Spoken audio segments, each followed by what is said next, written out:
Last game we want to run through. Detroit and Indiana. If you're an Indiana fan, I apologize. I'm not going to talk a lot about Indiana in this game. And the reason for that is that if you're an Indiana fan, you know that your team is good.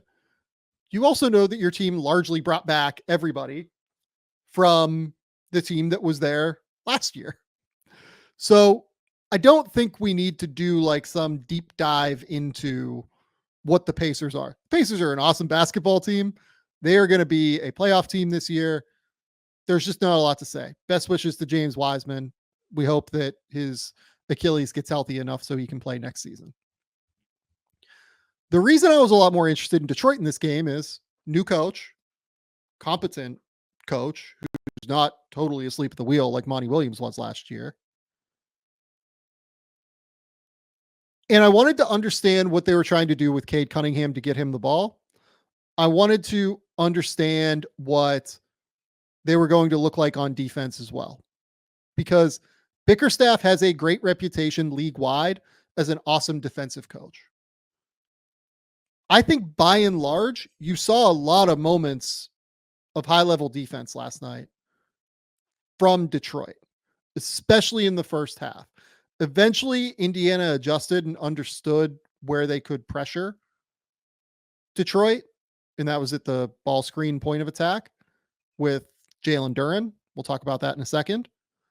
But by and large, I thought there was a real improvement defensively from Detroit last night. Their perimeter players were more active and engaged. They communicated more. It felt like there was a real sense of growth there. The big key, though, to me is that I wanted to know how they were going to utilize Cade Cunningham. What spots are you going to get Cade the ball in the court? What kind of actions are you going to utilize him within in order to get him mismatches? And I felt like they had a really good plan to kind of do all of those things last night. Cade ends up going for 28 points, 8 assists, 5 rebounds, only 2 turnovers. Went 10 for 23 from the field. Part of my issue with Cade right now is that he needs to take an offseason and just kind of rework, I think, some of his gathers and pickups on his drives and when he's getting to the rim and trying to go up for finishes. I think that his footwork in those settings really lets him down, and his length becomes less meaningful in terms of using his extension. He's strong. He's physical. He looks even more physical and strong than what he looked last year. He's a guy that is like 6'6", 220 pounds, whatever he is. And he looks even stronger right now. Like his shoulders look bigger. He's somebody that dudes would just bounce off of in the lane. I feel like there is real room for growth in terms of the way that he uses his feet. I would love to see him like study guys like Luka. I would love to see him study guys even like Donovan Mitchell. Like both of their footwork as below the rim finishers is really elite. I think that's where Cade needs to get to, and that's where the inefficiency tends to come from for Cade. He got to the line 6 times last night. That was a good sign, in my opinion. So let's jump in and talk about Cade. This is the first set of the JB Bickerstaff era. Essentially ends up being like a ball screen into a double drag dribble handoff where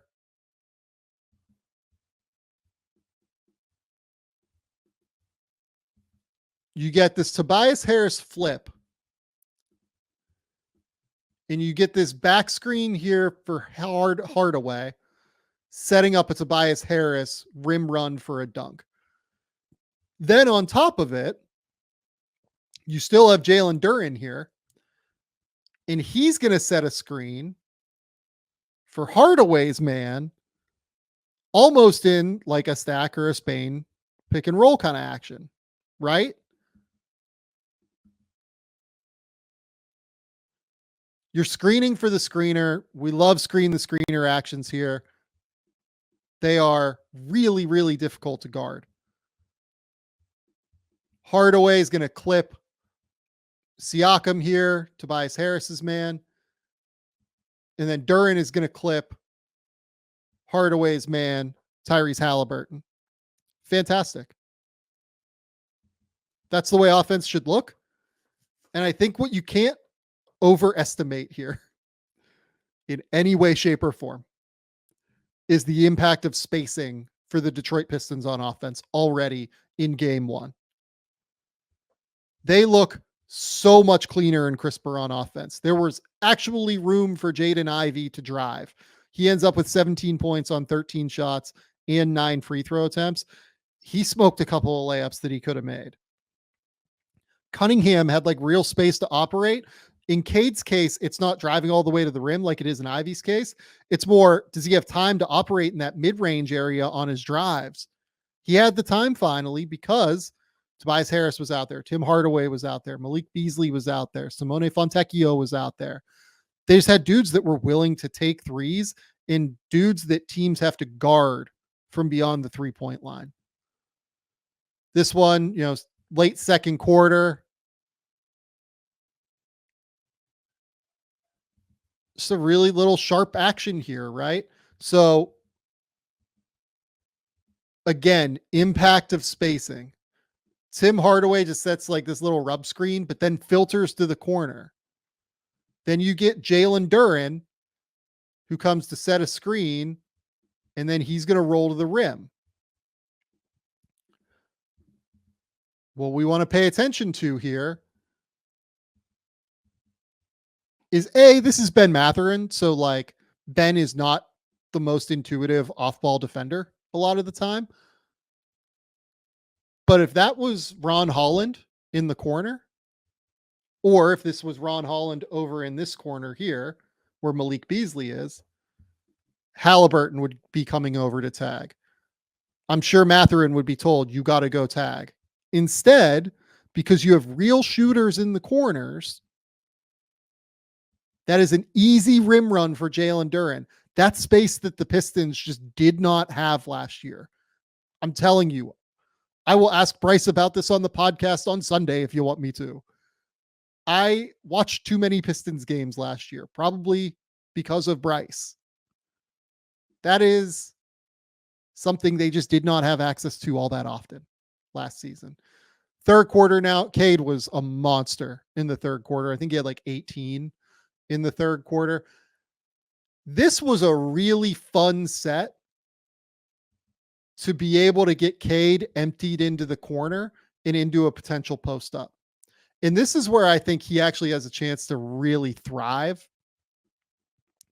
He is just bigger and stronger than guys like Andrew Nembhard. It's hard for Nembhard to deal with him on the block. He's just going to move him.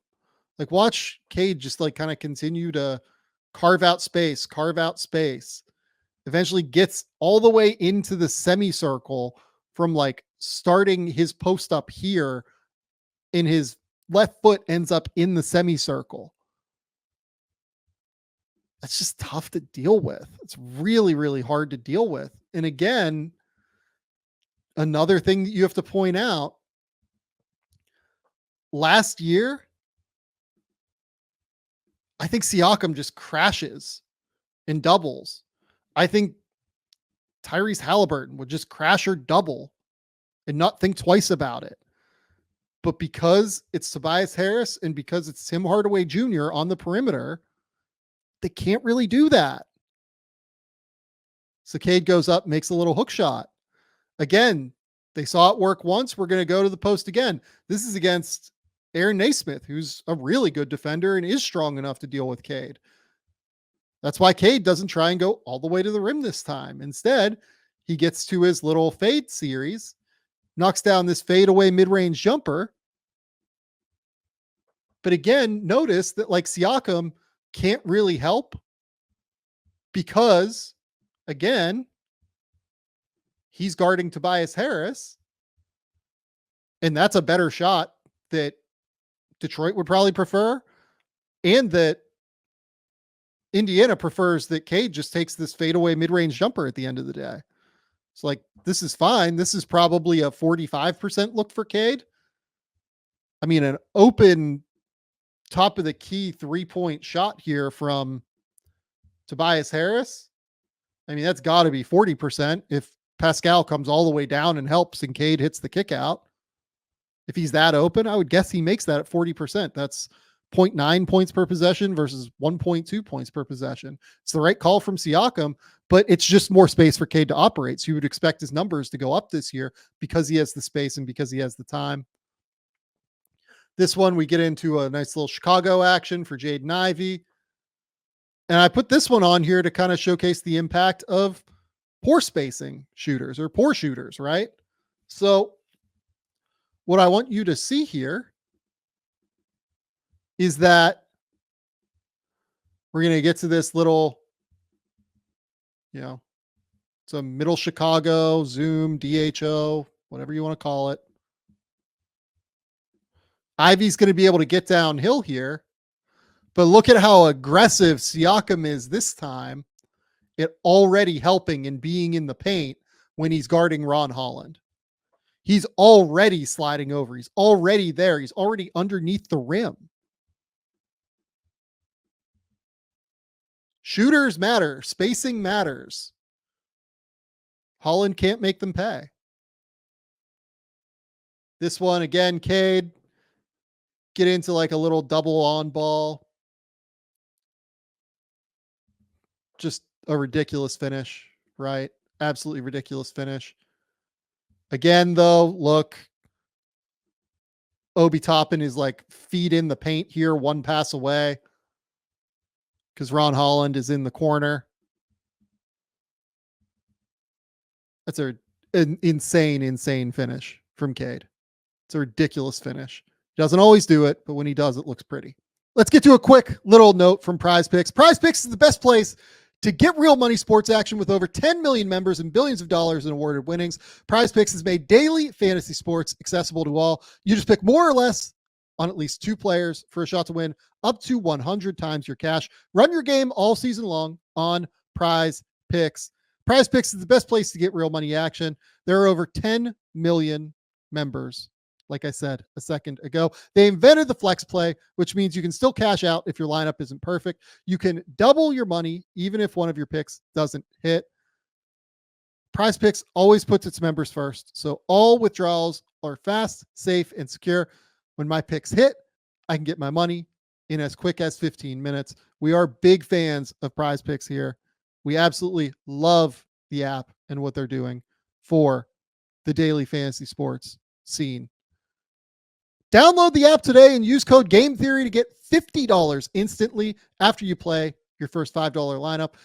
Download the app today and use that code GameTheory to get $50 instantly after you play your first $5 lineup.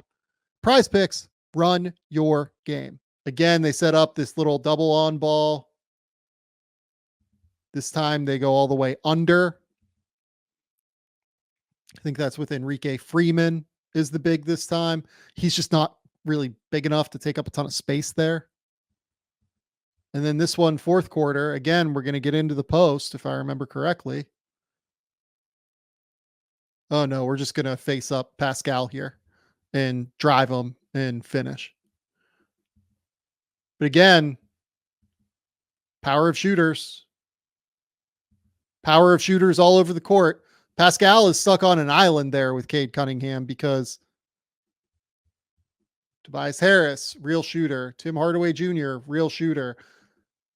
Stewart's not spacing, but Stewart can at least step away and knock down a shot. And then that's Malik Beasley in the corner.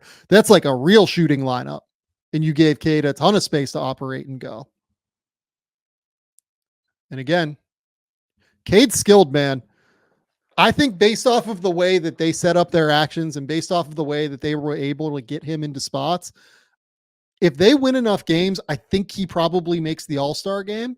I just don't know if they're going to win enough games. I'm not convinced, but they look better, in my opinion, playing this tight game at home.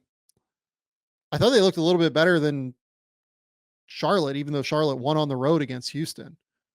I thought that their defense looked a little bit more sound. They were just playing a better team in Indiana. The one piece of it that I will note though, and the one piece of it that I would have some slight concerns about if I was a Detroit fan, is Jaylen Duren on defense. I thought he was really bad in the second half on defense. There's just kind of not another way to put it. And this is something that, Bryce and I have talked about a lot on the show. I don't think he's active enough in ball screen defense. If Detroit is going to win 35 games or so and show like real significant improvement, this is the guy that it's going to come down to. They need Jaylen Duren to actually be able to guard in ball screens. It was their biggest problem on defense last year. And in the second half last night, I would argue it was their biggest problem again. He has to take a step forward. If he doesn't take a big step forward, they're probably still a bottom 10 defense.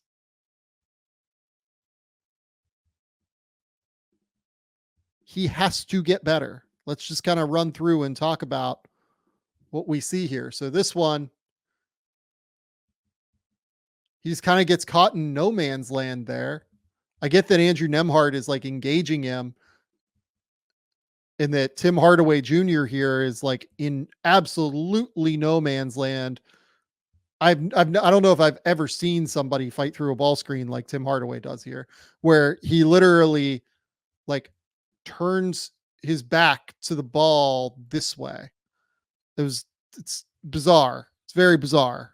So you can't put all of this on Duren. He has to stay engaged. Honestly, this play, I like that he's low. I like that he's moving his feet. Last year, I felt like he played a little bit too high, and I felt like he didn't move his feet as well. But still, there's just like no recovery, and then you get Miles Turner with like a wide open walk-in jumper. And again, like this is one where the Pistons have to make a decision. Okay, do we bring Jaden Ivey up here to help?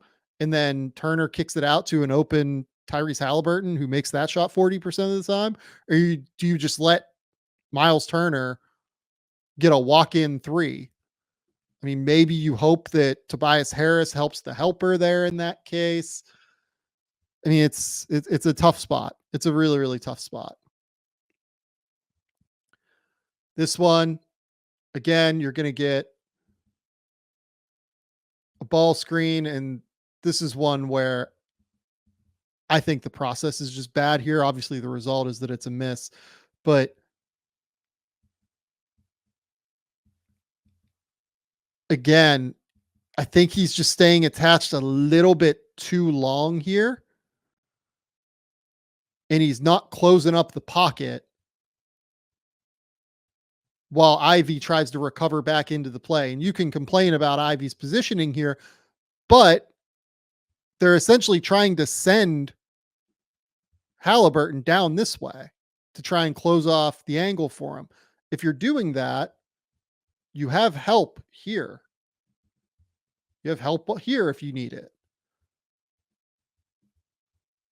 You don't really have help up here because essentially that is a 2-on-1 up here now.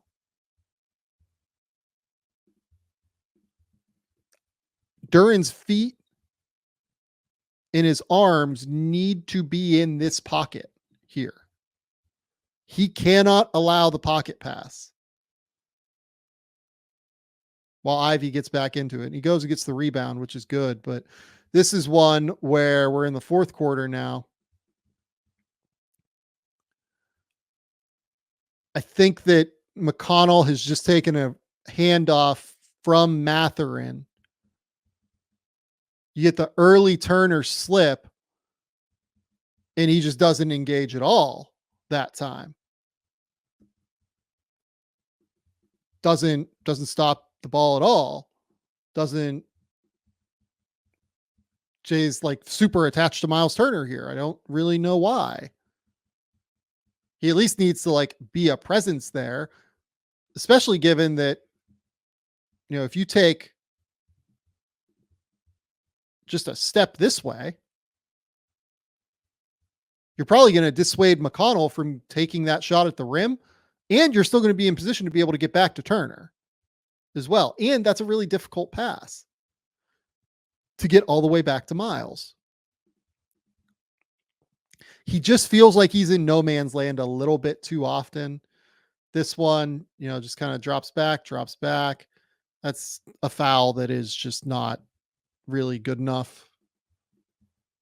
Mathurin just goes into his body. I don't totally know why he opens his hips and jumps here. He really just needs to open his hips down that way and drop his hips. Instead, he jumps into the ball handler. That ends up in 2 free throws. And then this one I put on, this isn't totally Duren. This is a miscommunication of some sort, but I would like to see one of Duren or Tobias Harris run. This is a 4-point game with 2:38 left. That is a rebound for one of the best transition players in the NBA in Tyrese Halliburton. And this guy here, Pascal Siakam,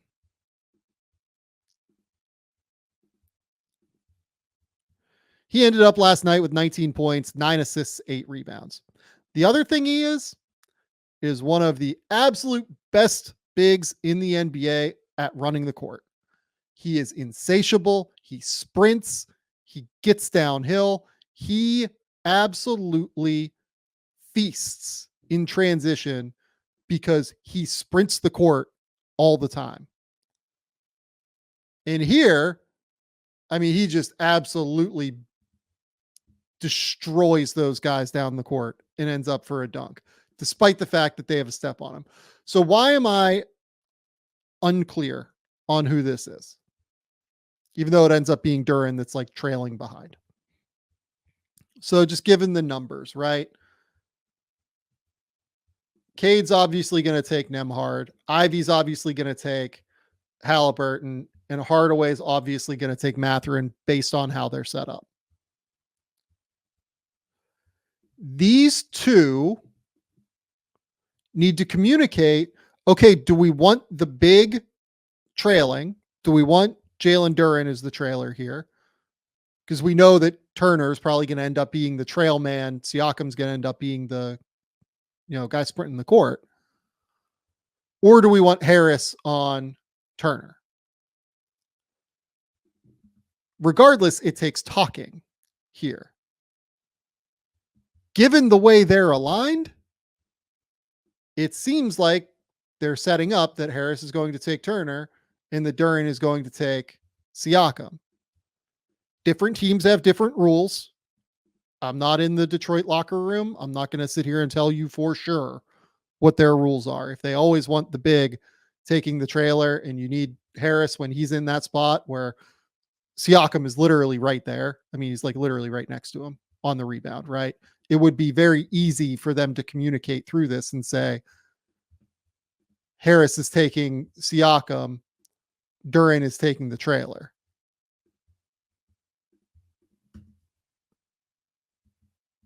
But nobody talks, and he just absolutely obliterates them down the court. Those are the kind of things that can't happen if you're trying to make a big leap. And I don't put that last one 100% on Duren. That is a combo, but I think it's more on Duren than it is on Harris. That's where the Pistons have to get better. They have to get better on defense. They have to get better at the little details, like sprinting the court, running the court, being available. I thought Isaiah Stewart, he had 2 points last night, 4 rebounds. Jaylen Duren had 13 points and 13 rebounds. I kind of thought Isaiah Stewart played better, if I'm being honest, because I thought he was better defensively. I thought he was more active. I thought he was aggressive. His physicality was a real factor for them, it felt like to me. I'm really interested in this Detroit team. I'm really interested in seeing what they can become because I think Cade Cunningham is a real dude. And I think Jaden Ivey has a chance to be something. And I love the fact that they have spacing around those guys now and have gotten a chance to at least showcase what they're capable of. Ivy had driving lanes last night that he's never had in his career for Detroit yet. It was really interesting to watch. He also needs to work on his footwork a little bit, I feel like. But it was really great to see. I thought both of those guys played really good games last night. And I think they're capable of leading this team to something at least interesting this season. For Indiana, look, like I said, really good team. We know that they're a really good team. Mathurin, it was really great to see him get back out on the court. He essentially closed this game, as you can see here. He had 19 points. He was really efficient. He was aggressive rebounding the ball. I thought Miles Turner was a huge turning point for them in this game in the third quarter. Him scoring 20 points, 9 rebounds, 4 assists, 4 blocks. He was all over the place. His spacing was huge for them. It was a huge reason why Duren got caught in no man's land a lot. Halliburton was okay last night. Didn't play like super well, but his general ability to drive transition play is helpful. Nembhard, it wasn't a big Nembhard night because he had the Cade assignment like he often does with really good guards. And Siakam played somewhat well. But I think that Detroit generally forced these guys into more difficult spots. So I am cautiously optimistic about what I saw from JB Bickerstaff as the leader of the Detroit Pistons last night. I'm obviously optimistic about the Pacers. I think that they just look really good. I think Siakam's passing last night was really interesting. I thought they looked even a little bit better defensively than what they did, early on last season. Maybe not quite as good as what they were in the playoffs last year, but really solid overall on defense. And in general, like the Pacers are going to be a playoff team, but the Pistons are the one that like I'm interested in tracking right now because I at least find their situation intriguing. Maybe they can win, 32, 33 games this year because they look like they have gotten better from a process perspective on both ends of the court. I will note for the record, I said this last season after game 1-2, and that did not end up going well because they lost 30 freaking games in a row, like within 5 weeks of that. So sometimes you can read too much into game 1 assessments.